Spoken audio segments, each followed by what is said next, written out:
Alhamdulillahi ala ihsani wa syukru lahu ala taufiqihi wa amtinani wa asyhadu an la ilaha illallah wahdahu la syarika lahu ta'ziman li sya'ni wa asyhadu anna Muhammadan abduhu wa rasuluhu da'ila ridwani.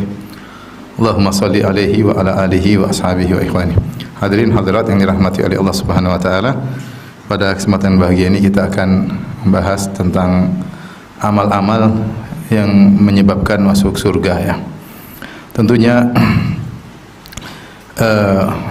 tujuan kita semua adalah masuk surga dan impian kita semua adalah masuk surga. Bahkan itu adalah impian para nabi. Nabi Ibrahim alaihissalam yang disebut dengan Khalilur Rahman, dialah yang berdoa, waj'alni mi warathati jannatin na'im, ya Allah jadikanlah aku termasuk pewaris surga yang penuh dengan kenikmatan. Dan terlalu banyak ya doa-doa Nabi sallallahu alaihi wasallam yang minta masuk surga ya. Demikian juga para sahabat, terlalu banyak doa mereka untuk minta masuk surga.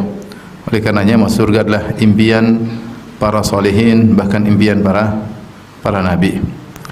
Namun masuk surga tidak semudah yang kita bayangkan ya.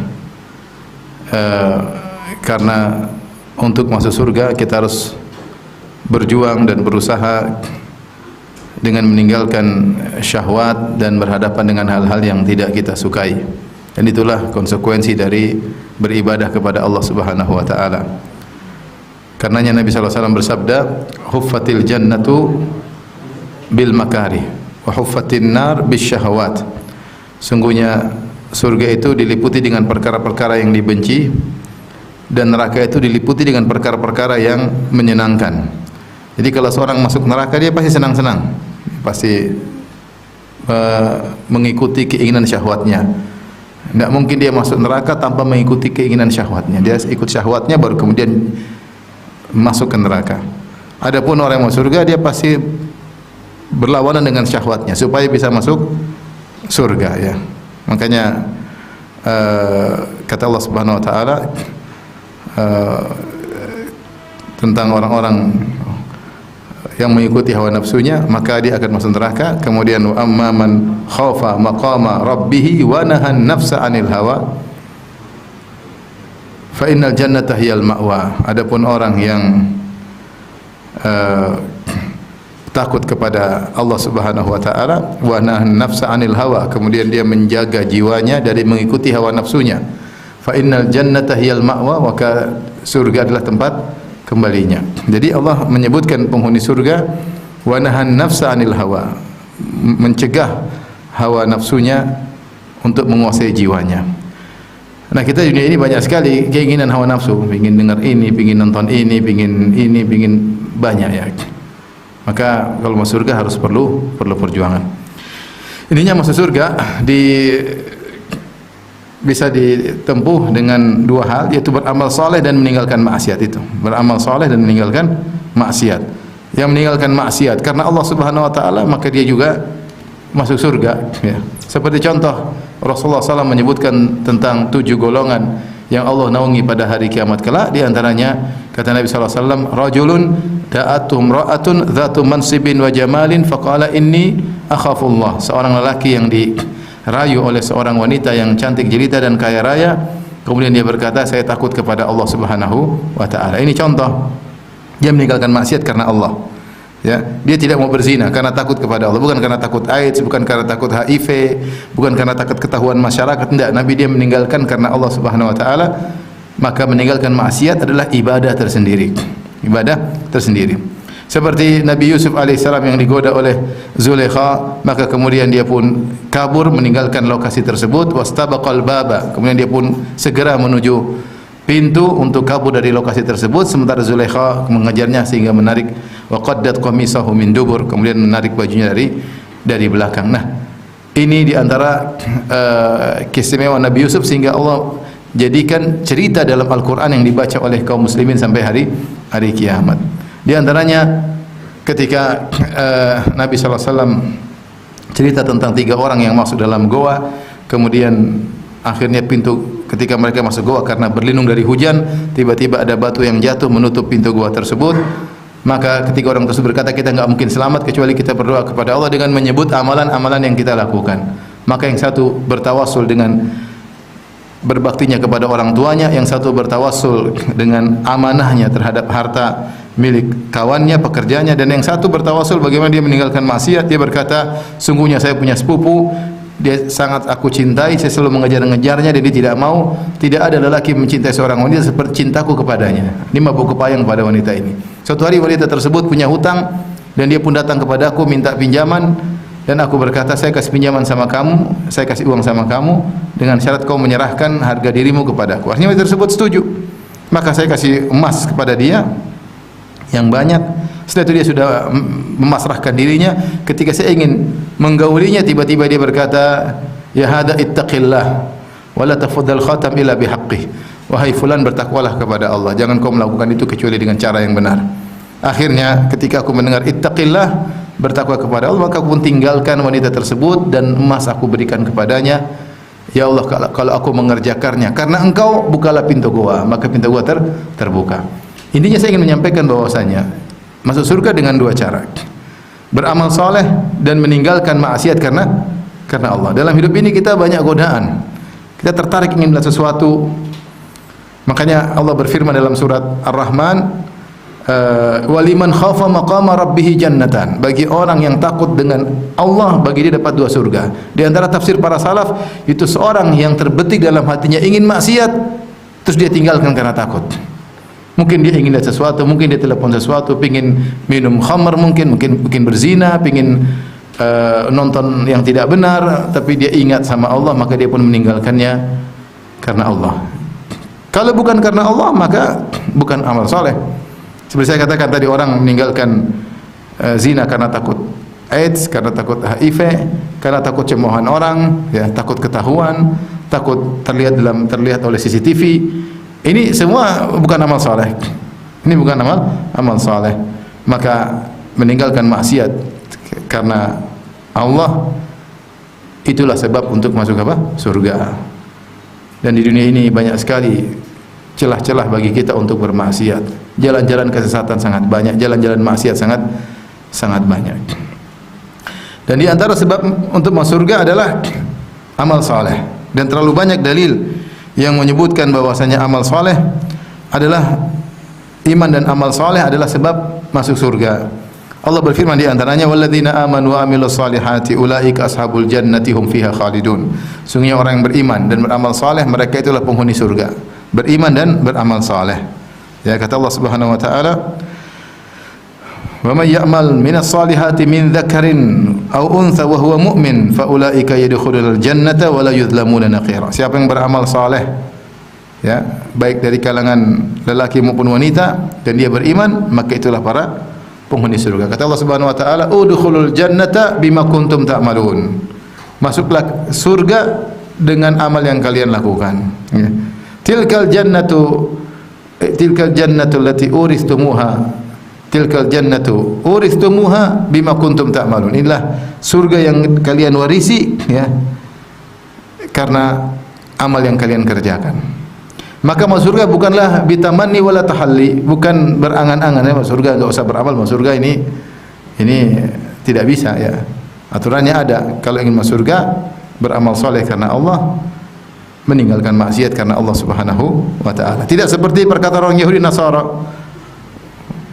Mereka berkata, wa qalu la yadkhulul jannata illa man kana hudan aw nasara. Berkata orang Yahudi dan Nasara, tidak akan masuk surga kecuali orang-orang Yahudi maupun orang-orang Nasara. Kata Allah, tilka amaniyuhum, itu hanya angan-angan mereka. Qul hatu burhanakum in kuntum shadiqin. Mana bukti kalian dari Allah bahwasanya masuk surga cuma Yahudi dan Nasrani? Mana buktinya? Tilka amaniyuhum, cuma angan-angan mereka. Wa qalatil yahudu wan nasara nahnu abna'ullahi wa ahibba'uh. Berkata orang Yahudi dan Nasara, kami adalah kekasih-kekasih Allah dan anak-anak Allah. Ini kami adalah orang-orang pilihan. Kami adalah Bani Israel berkata, kami adalah suku terpilih, Sya'bullahil Mukhtar, kami adalah suku yang terpilih oleh Allah Subhanahu wa taala, sehingga kami masuk surga.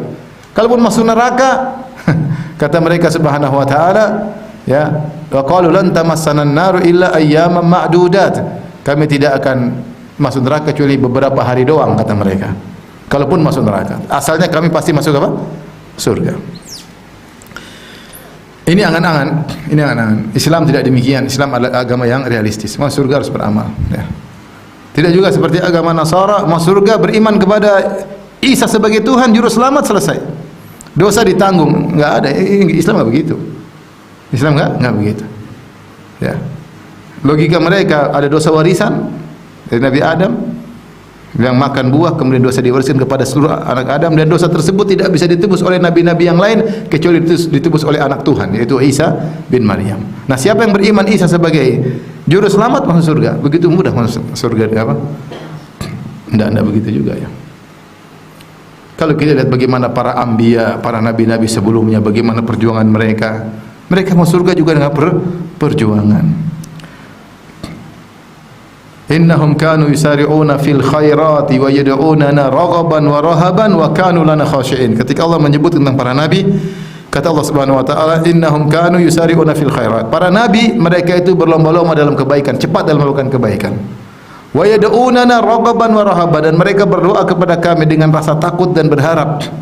Wa kanu lana khashi'in, dan mereka takut kepada kami. Nah, begitulah jalan sudah jelas masuk surga dua, beramal soleh karena Allah, meninggalkan maksiat juga karena Allah Subhanahu wa taala. Nah, apakah amalan-amalan yang bisa menyebabkan orang masuk surga? Sangat banyak ya. Sangat banyak sekali. Tentunya tidak semua orang bisa menguasai seluruh amalan tersebut. Makanya pintu kebaikan itu banyak. Alhamdulillah. Sebagaimana perkataan Imam Malik bahwasanya amal kebaikan itu seperti arzak, seperti rezeki yang Allah bagi-bagikan kepada hambanya. Ada yang diberi rezeki melalui menjadi dokter, ada yang diberi rezeki melalui menjadi tukang, ada yang diberi rezeki menjadi kontraktor, ya, ada rezeki menjadi developer, ada banyak pintu-pintu rezeki banyak. Ya. Sebagian dapat rezeki dengan bidang ini, dengan bidang ini, dengan bidang ini. Sampailah satu hari Imam Malik rahimahullahu taala sibuk mengajarkan ilmu di Masjid Nabawi. Maka ada sebagian orang yang ahli ibadah menganggap kerdil apa yang dikerjakan oleh Imam Malik. Maka dia pun menulis surat menasihat Imam Malik agar tidak selalu mengajar dan melakukan amal yang telah dilakukan oleh orang tersebut. Saya lupa apakah jihad atau apa ya. Maka Imam Malik mengatakan, ya, dia menjawab orang tersebut, dia mengatakan bahwasanya amalan itu seperti rezeki. Allah membuka suatu pintu rezeki kepada si fulan dan pintu rezeki yang lain bagi yang lain, ya. Tidak semua orang menguasai pintu apa? Rezeki, ya. Dan apa yang Allah bukakan untukku, yaitu ilmu dan dakwah, tidak lebih buruk, atau apa yang Allah bukakan kepadamu berupa jihad fisabilillah atau yang lainnya, tidak lebih baik daripada apa yang Allah buka untukku. Masing-masing beramal. Kalau kita mau baca sebab amal soleh banyak, tapi kalau Allah membukakan kita dalam satu sebagian amal soleh yang bisa kita lakukan, tekuni, ya, sehingga kita bisa dapat pahala yang banyak, ya. Ini yang mau saya ingat, karena amal soleh banyak sekali. Tapi kita punya kaidah bahwasanya ketika beramal soleh hendaknya serius. Pertama, niatnya serius, ikhlas. Yang kedua, mengerjakannya profesional. Kata Nabi SAW, Inna Allaha yuhibbu idha amila ahadukum amalan an yutqinahu. Sungguhnya Allah suka jika salah seorang dari kalian melakukan suatu pekerjaan, satu amal, an yutqinahu, dia mengerjakannya dengan profesional. Dan itu dalam amal apapun. Kalau misalnya, maksud saya, kalau kita diberi kemudahan oleh Allah untuk ngurus anak yatim, ada anak yatim tinggal di rumah kita, urus dengan benar, jangan jadikan ini sampingan. Ini pintu surga Allah berikan pada kita. Urus dengan baik, urus sekolahnya, urus makannya, kalau perlu nikahkan, carikan suami buat dia, kemudian sampai selesai. Serius ketika kita diberi kemudahan untuk apa? Mengurus anak yatim.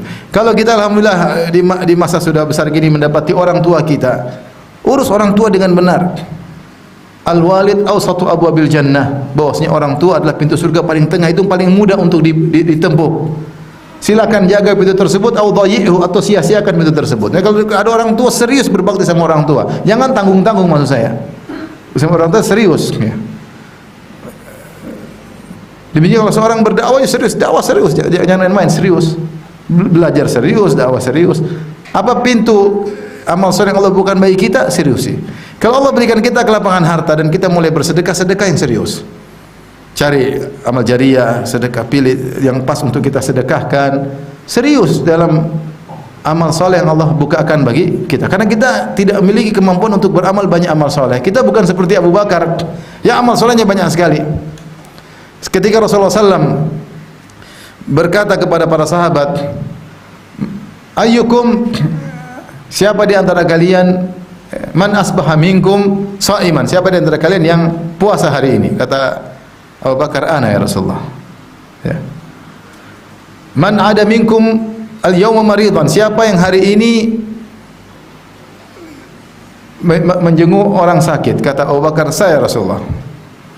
Man at'ama minkumul yawma miskinan, siapa yang hari ini beri makan kepada fakir miskin? Kata Abu Bakar, saya Rasulullah. Man tabi'a minkumul yawma janazah, siapa yang hari ini mengantar jenazah ke kuburan? Kata Abu Bakar, saya Rasulullah. Semua ditanya, saya. Kata Rasulullah SAW, majtama'na fimri'in illa dakhalal jannah, tidaklah berkumpul pada seorang kecuali masuk apa? Surga. Kita enggak seperti Abu Bakar. Katanya, siapa yang hari ini puasa? Saya. Puasa apa? Puasa qadha. Bukan puasa sunnah. Siapa yang hari ini menjenguk orang sakit? Saya istri yang sakit. Bukan orang lain. Siapa yang hari ini kasih makan orang miskin? Ya, istri saya miskin, saya kasih makan istri anak saya. Jadi tidak semua orang bisa melakukan amal soleh langsung akumulasi begitu, enggak semua bisa. Maka saya akan menyebutkan banyak amal soleh butuh keseriusan. Apa yang Allah bukakan bagi kita serius. Karena sebagian orang berkecimpung dalam satu amal soleh, seriusin. Saya ketemu dengan kawan-kawan, mereka udah berusia hampir 60-an, baru buka masjid baru. Saya bilang, serius, ini amal soleh, jadi remaja masjid, kakek-kakek dari remaja masjid. Serius, mereka serius. Dan Allah bukakan pintu surga, ngurusin masjid jadi DKM, apalagi, alhamdulillah, menjelang kematian Allah bukakan apa? Amal surga. Seriusin, jangan main-main. Di DKM serius, cari amal di situ. Ibadah yang benar, datangkan imam yang benar, pengajian yang benar, acara yang benar. Udah geluti aja, seriusin. Karena Allah suka kalau orang ikhlas dan profesional. Terkumpul pada seorang dalam beramal, ikhlas, profesional, amalnya luar biasa. Amalnya luar biasa pahalanya. Makanya seperti kisah Al-Baghi, sang wanita pezina. Kata Nabi SAW, bainama kalbun yutifu biraqiyatin kada yaqtuluhu al-atash. Tatkala ada seekor anjing kehausan, hampir-hampir mati. Bahkan dalam sebagian riwayat dia mengeluarkan lidahnya ke tanah, ingin minum. Kemudian dia mendapati sebuah sumur, anjing tersebut. Kemudian dia muter-muter pada sumur tersebut. Lihat air tapi dia enggak bisa berenang, masuk mungkin mati. Dia muter-muter. Idra'athu baghiyun min baghaya Bani Israil. Tiba-tiba ada seorang pezina dari Bani Israel lihat. Maka dia pun kasihan sama anjing tersebut, lihat bagaimana. Dia ikhlas dan profesional. Fanazat muqaha, maka dia lepas sepatunya. Fanazalat fi bi'r, kemudian turun di sumur. Kemudian dia ambil air, masukkan dalam sepatunya. Dia gigit di mulutnya, kemudian benar-benar dia serius. Dia ambil sepatunya, dia masukkan air dalam sepatunya, kemudian dia gigit, kemudian naik dari sumur, kemudian fasaqathu, kemudian dia beri minum kepada anjing tersebut. Faghfarallahu laha bihi, maka Allah ampuni wanita pezina tersebut gara-gara amalnya tersebut. Dia ikhlas, kata Ibnu Qayyim rahimahullah taala, dia ikhlas kenapa? Enggak ada yang lihat. Dia tidak publish nih baru tolong anjingnya, enggak. Dia tidak masukkan ke YouTube.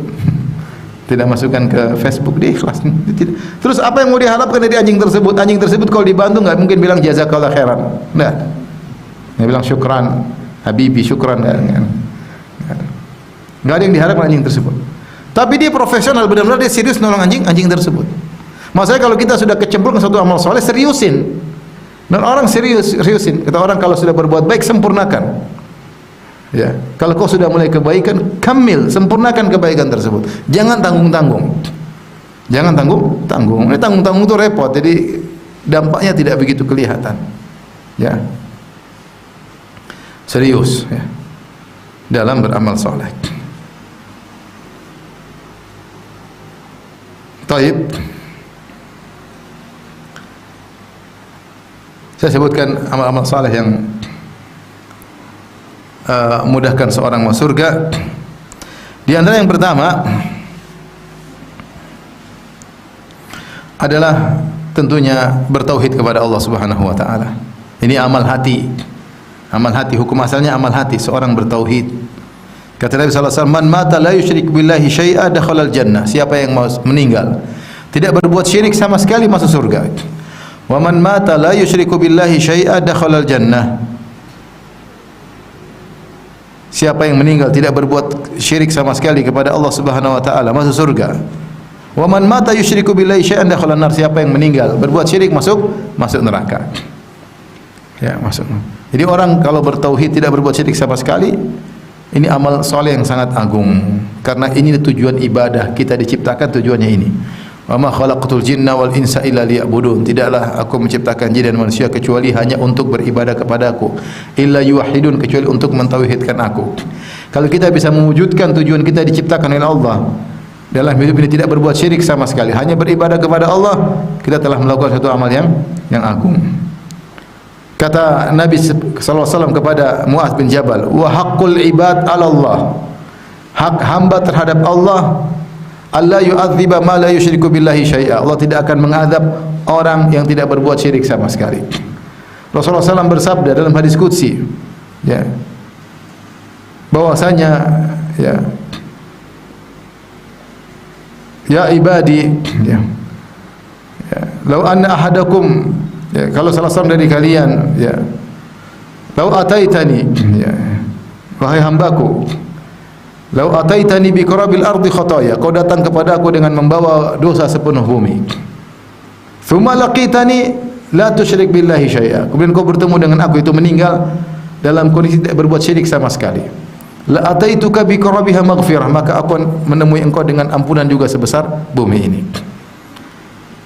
Tauhid kelihatannya sepele, tapi dia amal hati yang paling agung. Dan secara umum kaidah mengatakan amal hati lebih afdal daripada amal anggota tubuh.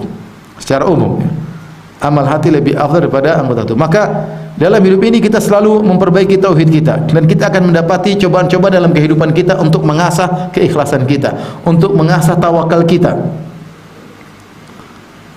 Tawakal di antaranya puncak tauhid. Dalam satu hadis kata Rasulullah SAW, "Yadkhulul jannah qaumun afidatuhum ka afidati thair." Masuk surga sekelompok orang yang hati mereka seperti hati burung. Di antara tafsiran bahwasanya burung bertawakalnya tinggi.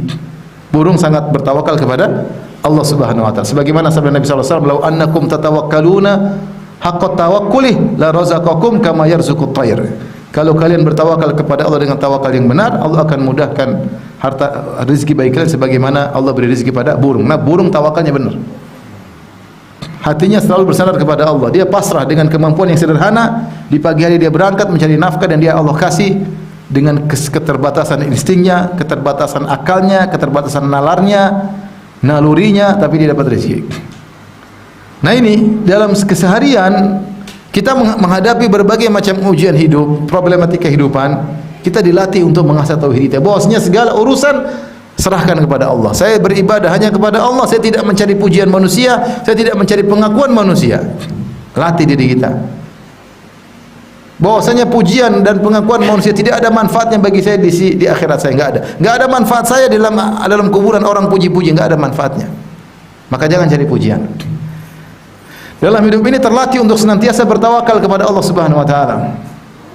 Dalam hal masalah tawakal sama Allah. Kita akan dilatih oleh Allah dengan masalah kecil, problem lebih besar. Tapi kalau kita menjalani terus tawakal, kita akan lulus, dan tauhid kita semakin matang. Tauhid kita semakin matang. Jangan jadi orang memble, baru kena sedikit sudah ngeluh sana sini, sudah curhat sana sini, sudah bikin status sana sini. Ini baru masalah keluarga suami istri, perang status suami istri. Status, subhanallah. Bongkar-bongkar aib, enggak, mana tawakalnya? Maka mana bersandar hanya kepada Allah.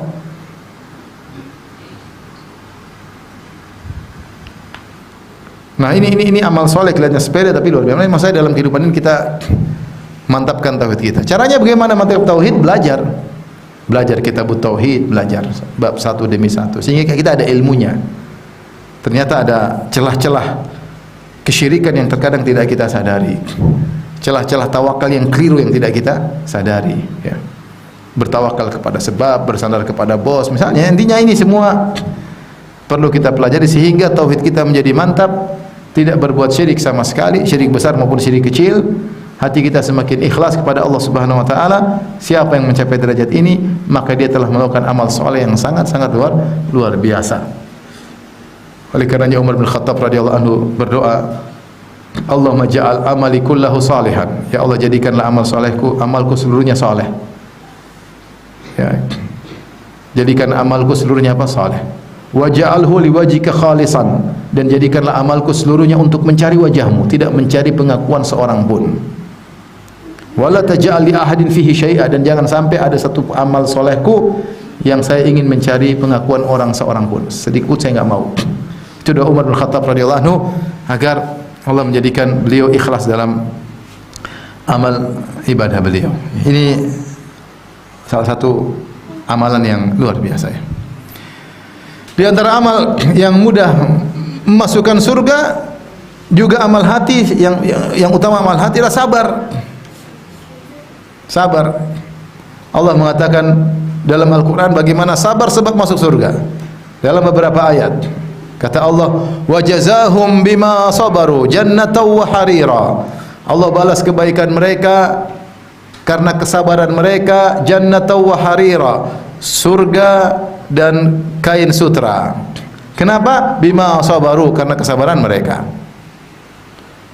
Allah sebutkan dalam surga, ya, kata Allah, wal malaikatu yadkhuluna alaihim min kulli bab, dan malaikat masuk menemui mereka dari setiap pintu. Malaikat berkata kepada penghuni surga, salamun alaikum bima sabartum.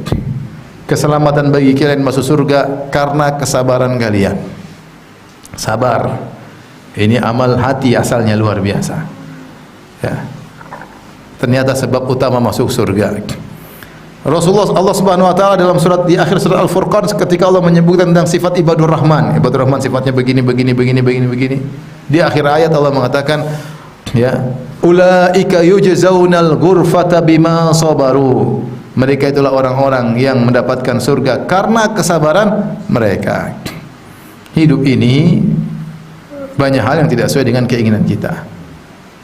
Banyak hal yang tidak sesuai dengan cita-cita kita. Ekspektasi kita terlalu tinggi, ternyata yang kita dapati di bawahnya.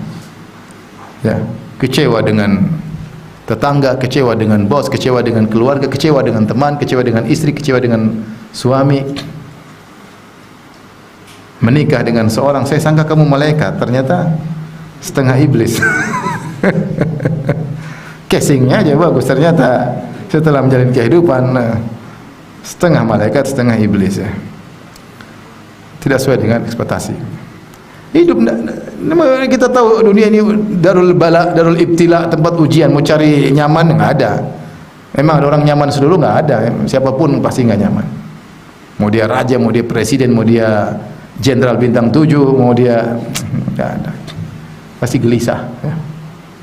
Mau kaya raya pasti juga gelisah. Ayat yang saya sebutkan dalam kajian kemarin, Allah mengatakan, "Fala tu'jibuka amwaluhum wala auladuhum, innama yuridullahu liyu'adzibuhum biha fil hayatid dunya." Jangan kau kagum dengan harta mereka, anak-anak mereka, sungguhnya Allah ingin mengadab mereka dengan harta tersebut. Orang kaya dia tersiksa dengan hartanya. Bagaimana tersiksanya? Sibuk cari harta, otaknya mikir harta terus, ngitung sana ngitung sini, khawatir dengan persaingan, lihat berita-berita menakutkan, pikir ini, pikir anu, pikir ini, bagaimana bayar pajak, bagaimana ngakali pajak, banyak pikiran pusing. Taib, ada waktunya senang-senang, jalan-jalan ke luar negeri, naik bisnis kelas. Taib, itu tidak sebanding dengan kepayahan yang dia rasakan. Tidak ada waktu buat istri, tidak ada waktu buat anak-anak. Tidak semua tentunya. Tapi orang kaya yang beriman dia nyaman-nyaman, ya. Tapi maksud saya, ya, bahwasanya dunia ini darul ibtila, tempatnya diuji. Tidak ada semua yang sesuai dengan keinginan kita. Nah, kalau kita bersabar, itu sebab masuk apa? Surga. Sebab utama surga. Sabar bahasa Arabnya al-habsu, menahan. Menahan hati, menahan lisan, menahan al-jawari, anggota tubuh, untuk menunjukkan sikap protes kepada Allah. Menahan dalam hati, Mau suudzon sama Allah kita lawan, enggak, Allah tahu yang terbaik bagi saya. Allah tahu apa yang Allah berikan ini untuk mengurangi dosa saya banyak dosa. Husnudzon sama Allah. Allah ingin mengangkat derajat saya. Ini cara Allah untuk buat saya mau surga. Terus husnudzon terus. Mau ngomong diam, diempet, itu namanya sabar. Mau ngomel, sebelum ngomel makan permen supaya tidak jadi ngomel. Mau pergi keluar rumah supaya tidak apa? Marah. Cara-cara untuk bersabar. Dalam kesabaran tersebut sangat mudah untuk masuk apa? Surga. Makanya sebagian ulama mengatakan semakin pahit kita rasakan, semakin besar nikmatnya di alam barzakh. Semakin pilu kita rasakan, semakin besar pahalanya di surga. Kita nggak pengen pilu-pilu banget, tapi kan itu di luar kemampuan kita. Allah kasih sangat pilu, mau diapain? Ya.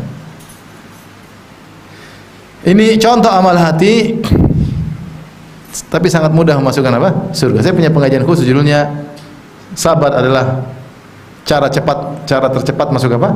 Surga. Mungkin bisa didengar di YouTube ada ya. Baik.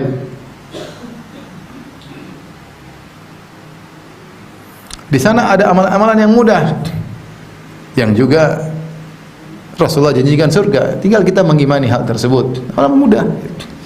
Contoh, kata Rasulullah SAW, man qara'a ayatal kursi fi duburi kulli salatin maktubatin lam yamna'hu min dukhulil jannah illa an yamut. Sederhana. Siapa yang baca ayat kursi setiap selesai salat, maka tidak mencegahnya untuk masuk surga kecuali jika dia meninggal. Artinya kalau meninggal pasti masuk apa? Surga. Ya sudah, kita imani ayat hadis ini.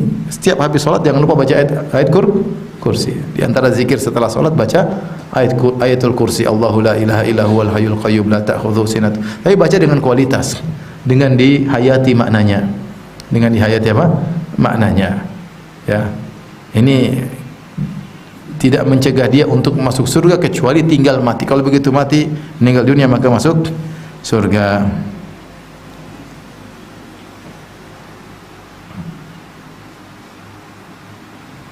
Contoh lagi, amal sederhana, jangan disepelekan. Sudah, kita lakukan iman aja. Allah Maha baik. Allah mau kasih masuk surga dengan amalan ini, amal terserah Allah Subhanahu wa taala. Enggak usah protes ya. Pak Ustaz, ini pahalanya terlalu besar Ustaz, benar enggak? Enggak usah protes. Udah, Allah bilang gitu, Nabi bilang gitu, ente kalau ente dikasih susah enggak mau ngerjain. Dikasih terlalu gampang protes. Udah ente jalanin aja, beriman aja lah. Dalam hadis kata Rasulullah SAW dari Uqbah bin Amir, "Ma minkum min muslimin yatawaddau fayablughu aw fayusbighul wudu' thumma yaqulu asyhadu an la ilaha illallah wahdahu la syarika lahu wa asyhadu anna Muhammadan abduhu wa rasuluhu illa futihat lahu abwabul jannati tsamaniyah yadkhulu min ayyiha syaa." Tidaklah seorang pun dari kalian, seorang muslim pun dari kalian berwudu, kemudian dia sempurnakan wudunya. Sempurna wudunya maksudnya kumur-kumur 3 kali serius.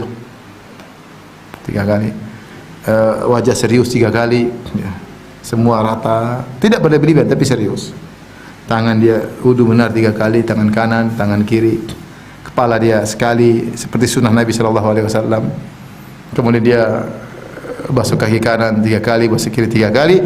Kemudian dia berdoa, asyhadu an la ilaha illallah wahdahu la syarikalah wa asyhadu anna Muhammadan abduhu wa rasuluh. Kata Nabi, kecuali dibukakan bagi dia 8 pintu surga, dia masuk dari mana saja yang dia sukai. Mudah atau tidak? Mudah, tapi kita malas melakukannya. Sekali lagi, setiap kita melakukannya dengan berkualitas. Ketika kita berzikir tersebut, zikir sambil kita menghayati maknanya. Asyhadu an la ilaha illallah, karena kalimat tauhid. Asyhadu an la ilaha illallah. Aku bersaksi tidak ada sembahan yang berhak disembah kecuali Allah. Coba ikrarkan tauhid, aku tidak mau syirik sama sekali. Wa asyhadu anna Muhammadan abduhu wa rasul. Aku bersaksi Muhammad itu hamba Allah, tidak boleh disembah, tapi dia Rasul Allah, yang di mana perintahnya harus dikerjakan, larangannya harus dijauhi, pengkhabarannya harus diimani. Itu dia konsekuensi seorang Rasul. Mudah. Jadi ulangi ibu-ibu, berwudu, bismillah, wudu biasa aja, wudu, tangan 3 kali. Kemudian berkumur-kumur 3 kali, istinsyak 3 kali sekalian. Mulut, hidung 1, 2, 3. Kemudian wajah semua 3 kali di tempat tidak ada yang tersisa sedikit pun, sekali. Ambil air lagi 2, 3 kali. Kanan dari sini sampai sini atau dari sini sampai terserah. Yang penting dari ujung jari sampai apa siku kena. 1, 2, 3, kanan kiri 1, 2, 3. Rambut sekali. kaki kanan sampai mata kaki, akhirnya selesai baca doa ini, mau surga dari mana, pintu mana saja yang dia sukai.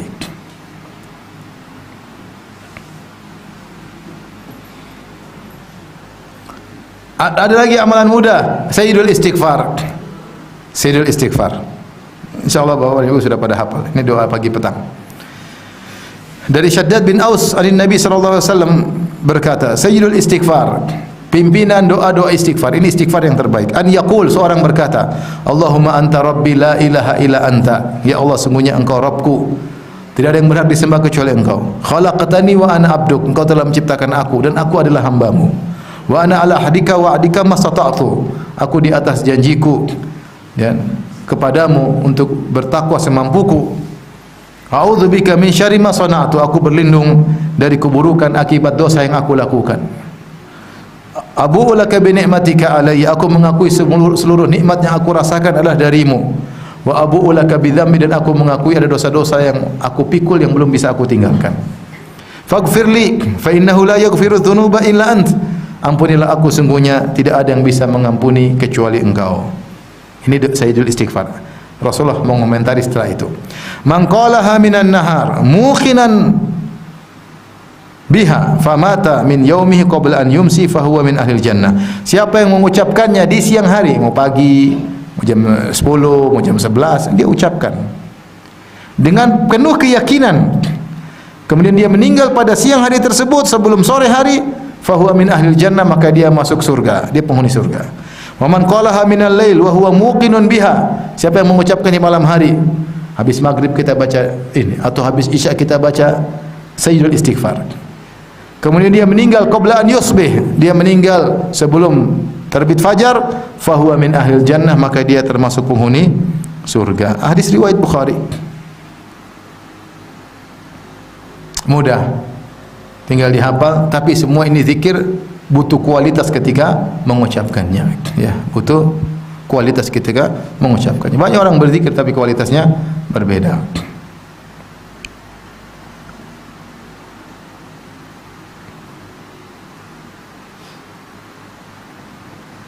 Nih ibu-ibu penting nih, yang suka ke mall, dengerin. Juga amalan mudah. An Umar bin Khattab radhiyallahu ta'ala anhu, dari Umar bin Khattab radhiyallahu anhu qala, beliau berkata, qala Rasulullah sallallahu alaihi wasallam bersabda, man dakhala suqa faqala, siapa yang masuk pasar, di antara pasar adalah apa? Mall. Berbahaya, itu pasar berbahaya. Mall berbahaya bagi bapak-bapak karena melihat yang macam-macam, dan bahaya kedua, duit bakalan habis. Dua bahaya yang dihadapi oleh bapak-bapak, dan itu adalah tempat yang menyenangkan ibu-ibu. Tapi kata orang begini, ibu, katanya ini rahasia, tapi ibu-ibu harus tahu. Bapak-bapak kalau disuruh temani ibu ke mall dia enggak suka, malas dia. Tapi ibu jangan lama-lama milih. Setengah jam pertama dia siap ngeluarin duit. Kalau lewat setengah jam sudah setengah mati. Maka ibu kalau ke mall langsung milih, cepat bayar selesai, pulang. Kalau lebih dari setengah jam udah enggak betah, kapan pulang, disuruh bayar juga malas ya. Tapi kalau setengah jam pertama insya Allah efektif ya. Baik. Man dakhala suq, siapa yang masuk pasar, faqala, kemudian dia berzikir, perhatikan zikir ini. La ilaha illallah wahdahu la syarikalah. Tauhid isinya, la ilaha illallah wahdahu la syarikalah. Tidak ada yang berhak disembah kecuali Allah semata. Tidak ada sekutu baginya. Lahul mulk wa lahul hamdu. Seluruh kerajaan milik Allah Subhanahu wa taala. Wa lahul hamdu. Segala pujian yang berhak hanya untuk Allah Subhanahu wa taala secara zatnya. Yuhyi wa yumit. Dia yang menghidupkan, dia yang mematikan. Wa huwa hayyun la yamut, dan dia maha hidup dan tidak mati. Biyadihil khair, di tangannya lah segala kebaikan. Wa huwa ala kulli syai'in qadir, dan dia maha kuasa atas segala sesuatu. Sudah dihafal Ibu? La ilaha illallah wahdahu la syarikalah. Lahul mulku wa lahul hamdu. Terus yuhyi wa yumit. Terus ada tambahan ini yang agak asing. Wa huwa hayyun la yamut biyadihil khair. Ini ada tambahan apa? Wa huwa hayyun la yamut biyadihil khair. Dialah yang maha hidup dan tidak mati, biyadihil khair, di tangannya segala kebaikan. Baru kita tambah seperti biasa, wa huwa ala kulli syai'in qadir. Coba ulangi Ibu. La ilaha illallah wahdahu la syarikalah. Lahul mulku wa lahul hamdu yuhyi wa yumut. Terus tambahannya wa huwa hayyun la yamut biyadihi al khair wa huwa ala kulli syai'in qadir. Apa pahalanya? Kataballahu lahu alfa hasanah. Allah catat bagi dia 1000 kebaikan, maksudnya 1.000.000 kebaikan. Wa maha anhu alfa sayyi'ah. Allah hapuskan 1000 itu 1.000.000 keburukan. Wa banalahu baitan fil jannah. Allah bangunkan bagi dia istana di surga. Gampang sekali kan? Gampang. Tapi jarang orang melakukannya. Masuk mall langsung menuju tas baru. Belum sempat zikir tas baru. Ya. Sepatu baru. Dan saya orang paling tidak suka ke mall ya. Karena 2 sebab tadi. Sebab kedua lebih berat.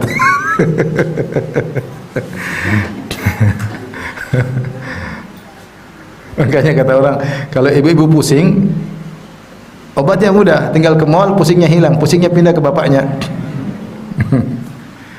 Taib. Di antara amal soleh yang jangan disepelekan, dan ini butuh perjuangan. Tadi amal-amal yang mudah, amal-amal mudah tapi dilalaikan. Tadi amal-amal mudah tapi terlalaikan. Ya kita jangan lalaikan. Mumpung kita nggak tahu, kita berusaha masuk surga dengan amal mana saja. Kita nggak tahu mana amal yang Allah ridhai. Pokoknya ini kita lakukan, ini lakukan, ini lakukan. Tapi berusaha profesional, serius. Kalau pas zikir diam serius, zikir yang benar. Masuk pasar, la ilaha illallah lahu syarika lahul mulku wa lahul hamdu ala kulli syai'in qadir ayyuhyi wa yumiit wa huwa hayyun la yamut biyadihil khair wa huwa ala kulli syai'in qadir. Bismillah. Serius. Habis wudu serius doa. Rata-rata adalah kalimat tauhid, Di antara ibadah yang sangat agung, mudah masukkan surga, nuntut ilmu. Dan inilah sebab kebahagiaan ya. Kata Nabi SAW, man salaka tariqan yaltamisuhu fihi ilman sahalallahu lahu bihi tariqan ilal jannah. Siapa yang menempuh satu jalan untuk mencari ilmu, Allah mudahkan jalannya menuju surga. Kita kesana kemari, kita berangkat menuju majelis ilmu, Allah mudahkan setiap langkah kaki kita, setiap jarak yang kita tempuh. Yang penting ikhlas kepada Allah Subhanahu wa taala, maka itu mudahkan kita masuk surga. Para ulama mengatakan, kenapa disebutkan siapa yang menempuh ilmu untuk menuntut ilmu? Siapa yang menempuh jalan untuk menuntut ilmu? Padahal ibadah yang butuh jalan banyak. Umrah butuh jalan, ke masjid juga butuh berjalan, pergi ke rumah orang tua juga butuh berjalan, pergi ke tetangga juga jalan, menyinggung orang sakit juga berjalan. Tapi kenapa disebutkan khusus siapa yang berjalan untuk menuntut ilmu, menempuh satu jalan untuk ilmu, dimudahkan jalannya ke surga? Kata mereka, karena ilmu adalah sebab paling mudah bikin masuk apa? Surga. Ilmu adalah sebab paling mudah bikin masuk surga. Dan ini benar. Semua kita baca tentang keutamaan amal tertentu, keutamaan haji, keutamaan umrah, keutamaan apapun, pasti dalamnya ada include keutamaan ilmu. Karena nggak mungkin kita bisa berhaji dengan baik kecuali menuntut apa? Ilmu. Nggak mungkin menjalankan kehidupan rumah tangga dengan baik kecuali menuntut apa? Ilmu. Nggak mungkin kita sholat dengan baik kecuali menuntut ilmu sebelumnya. Nggak mungkin kita bertauhid dengan baik kecuali kita belajar dulu. Nggak mungkin kita bisa sabar dengan benar kecuali kita punya ilmu sebelumnya.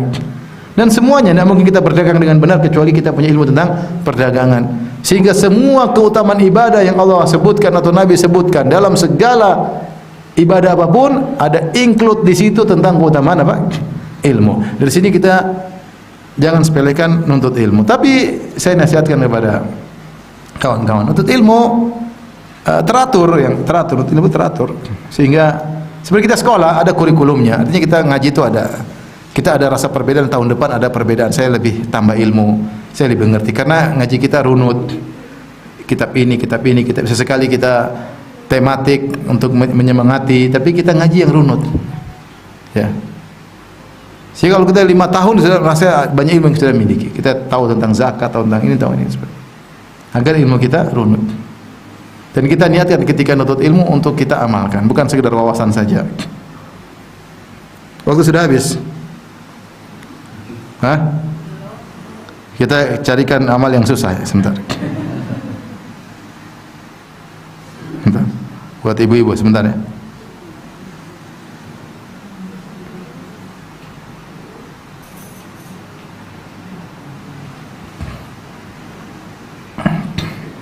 Nah, ini ibu-ibu ini, ibu tahu doa hadis ini, tapi tidak apa, saya ulangi aja biar semakin mantap di telinga ibu-ibu dan merasuk dalam hati yang paling dalam.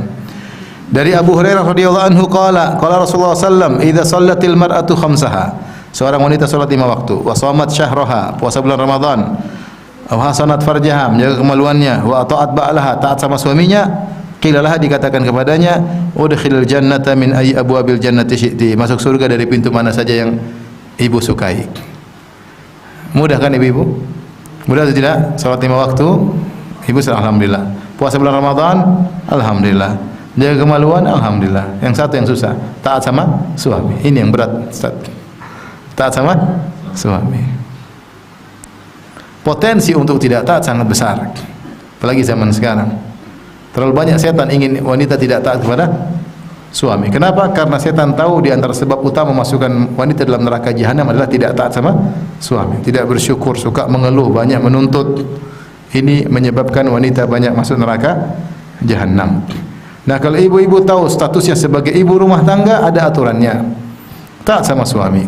Kita boleh berdiskusi sama suami, kita boleh kasih masukan sama suami, tapi keputusan di tangan suami. Siapa wanita yang bisa membuat suaminya merasakan sebagai pemimpin kepala rumah tangga, dia istri yang berhasil.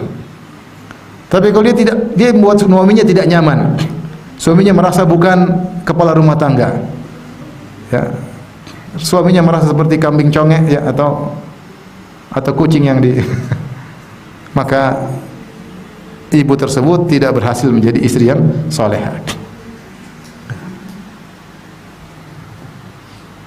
Istri tersebut tidak berhasil menjadi istri yang saleh. Karena Allah berfirman, "Ar-rijalu qawwamuna 'alan nisa." Para lelaki adalah pemimpin rumah tangga. Di antara tafsir Ibnu Abbas itu al-umara. Mereka adalah pemimpin di rumah tangga mereka, seperti amir, seperti prince di rumahnya. Nah, kalau seorang wanita bisa membuat suaminya merasakan dia sebagai pangeran di rumahnya, top, itu wanita apa? Salehah. Tapi kalau sebaliknya, istri menjadi kapolda, ya, kepala polisi dapur, kemudian suaminya jadi kapolres, diperintah melulu, bukan kalau kapolsek lagi malam, aduh, ini istri nggak benar, nggak benar. Saya khawatir dikatakan masuklah neraka dari pintu mana yang kau kehendaki. Saya khawatir. Karena Rasulullah kabarkan bahwasanya wanita paling mudah masalah karena masalah ini. Sebagai dalam hadis yang masyhur dalam Sahih Bukhari dan yang lainnya, ketika Rasulullah SAW berkhutbah Id, Rasulullah sengaja datang kepada para wanita. Rasulullah SAW berkata, "Ya ma'syaran nisa tasaddaqna, wahai para wanita bersedekahlah. Fa inna kunna aktsara hatta bi jahannam, sungguhnya kalian adalah penghuni neraka paling banyak di neraka." Kila, ada yang berkata, "Lima ya Rasulullah, kenapa?" Kata Rasulullah SAW, "Li'anna kunna takfurnal ashir," karena kalian tidak suka mengkufuri suami, yaitu tidak pandai bersyukur, ngeluh, bentak suami, ngatur suami, tidak bersyukur. Orang bersyukur itu apa? Kalau bersyukur ya terima kasih. Nah, terima kasih dibilangi nurut, benar atau tidak? Ibu-ibu kok nggak jawab? Benar atau tidak ibu-ibu? Yang jawab bapak. Saya tidak bosan, saya karena sayang sama ibu, benar, saya sayang ibu, ya. Masuk surga itu mudah, ibu. Yang penting latih diri untuk taat sama suami. Biarkan suami menjadi apa? Menjadi presiden di rumahnya, meskipun dia di kantor anak buah. Di rumah rasa jadi presiden. Ya. Bikin siapa yang berhasil membuat suaminya seperti itu, istri solehah. Saya sudah sampaikan banyak cerita. Dan cerita yang menakjubkan, saya punya kawan, mohon maaf, istrinya 3. Saya bilang, "Mana yang paling kau suka, yang paling kau cinta?" "Semuanya cantik, Ustaz, semua saya suka. Cuma satu yang paling mengesan sama saya." "Kenapa?" "Kalau saya pulang mau sampai ke rumah, dia tanya, 'Mas, mau makan apa?' Dia siapkan dari awal. Ini gini ditanya, kemudian dia masakin. Ketika tiba di rumah, dia bukan pintu, dia bukan kos kaki. Kemudian kalau makan, dia makan ikan, tulang-tulangnya diambilin. Seperti itu ibu-ibu. Kalau giginya kuning, dia yang sikat. Enggak, kalau itu enggak, itu tambahan dari saya. Nah, sehingga sang suami merasa, dia bilang, ini yang berkesan bagi saya, ya. Cantik relatif. Ya, oke, relatif cantik. Bisa naik turun cantik. Tapi kalau akhlak itu yang berkesan dalam hati apa? Seorang suami merasa dirinya. Ini kawan, satu lagi kawan seperti itu, dia nikah lagi, istri 2. Gimana? Waduh, istri yang kedua ini Masya Allah, Ustaz. Yang pertama, pertama saya kayak kucing di rumah, Ustaz. Kayak kucing, enggak tahu maksudnya apa. Saya juga enggak tahu. Cuma dia merasa seperti kucing di rumah. Lah kita pingin di rumah kita seperti pangeran. Nah kalau kita seperti pangeran rumah berarti istri berhasil jadi istri soleha. Silakan masuk surga dari pintu mana saja yang ibu sukai. Inilah penutup kajian kita supaya tetap terngiang-ngiang dalam hati ibu-ibu. Demikian ya, nanti kita nyenangkan bapak-bapak hari ini. Dan lain-lain kali kita habisi bapak-bapak insyaallah. Tapi demikian saja ikhwan dan akhwat rahmatillah subhanahu wa ta'ala, sekedar kita amal soleh banyak sekali. Yang penting saya ingatkan tadi profesional dan ikhlas dalam beramal soleh. Kalaupun kita misalnya seorang wanita sudah berbakti sama orang sama suaminya, tidak perlu cerita-cerita saya sama suami saya begini, enggak perlu, itu biar Allah yang tahu. Enggak usah publish sama orang. Ya, bahwa saya mijit suami saya tiap malam, enggak perlu. Kalau ngomel juga enggak cerita kan. Udah itu biar Allah yang tahu. Baik, demikian saja Bapak Ibu yang rahmatillah subhanahu wa ta'ala. Insyaallah kita lanjutkan kesempatan yang lain. Subhanakallah bihamdik asyhadu an la ilaha illa anta astaghfiruka wa atubu ilaik. Assalamualaikum warahmatullahi wabarakatuh.